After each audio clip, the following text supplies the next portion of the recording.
Assalamu alaikum warahmatullah. Dan uwa barkanmu da sake haɗiya da kai a wannan sabuwar bidiyo mai matukar amfani sosai.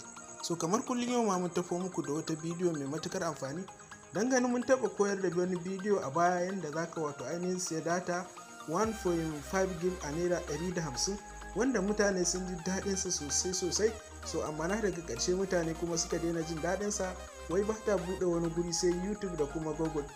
Bayan da take buɗewa wannan kwata-kwata, sai dai za mu ajiye muku link ɗin wannan bidiyo a description, ka je ka kalli yadda ake siya da kuma yadda ake wato activation ɗin data. So yanzu dai wannan bidiyon za mu nuna muku hanyoyin da za ka bi kai activation ɗin wannan data ya koma kowane irin wato network za ka iya amfani da shi, Facebook, YouTube, ko ina za ka shiga, WhatsApp ba inda ba za ka shiga ba, zai yi amfani normal.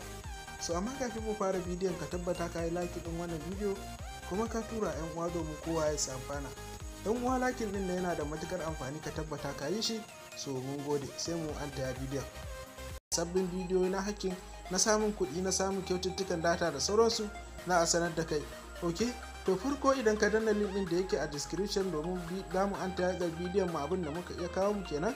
So idan kana so wannan datan bayan ka siye shi, wato duk zaka kalli yadda ake siyan sa a wato wannan bidiyon na description, kuma sai ka danna link din da yake a description din directly zai kawo ka wannan application din. So wannan application ne sabo ne wanda bai jima ba kwata-kwata a Play Store, kuma mutane ba su gano shi ba, yana da matukar amfani sosai. So kana shigowa sai ka danna kan wato ainihin zaka iya danna kan update and restart din nan. Okay, so ka shigo da wani abubuwa update kenan. Bayan ka shigo ka danna kan later. So a inda ka shigo nan zaka danna nan gurin alamar wannan din, sai ka yi scrolling down kasa-kasan nan. Kana yin kasa-kasan nan sai ka duba a nan gurin akwai wani guri inda aka rubuta Nigeria mPulse Bundle. To sai ka danna shi.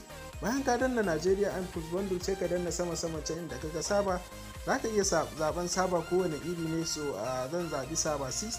So baya ga haka in ka shigo kawai sai ka danna nan inda aka rubuta start. Ka tabbata wannan datan da ka bude yanzu haka a wannan sim din da ka siya data na 1 gig a naira 100 din ne. To sai ka danna kan start din nan kamar haka.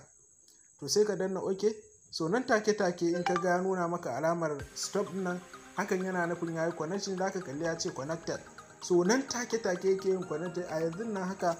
Ko ina ka shiga a network naka zai budu. Zaka kalli cewa baya bude WhatsApp, to amma na bari ka gani mu shiga. So duk da cewa ni ma na siye shi da yawa ne yanzu haka ba na iya amfani da shi, shine na ga ya kamata in binciko hanyar nan, to yanda kowa zai iya amfani da shi din. So idan ka shigo WhatsApp zaka kalli ba inda ka ga wato ainihin har Telegram sun fara sako message. So idan ka dago saman nan shine zaka kalli alamar wannan din. So zaka kalli cewa ga nan wato ainihin me yake da suna message suna ta shigowa.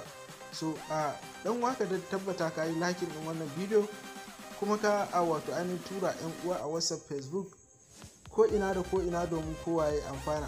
So ko ina zai bude sai ka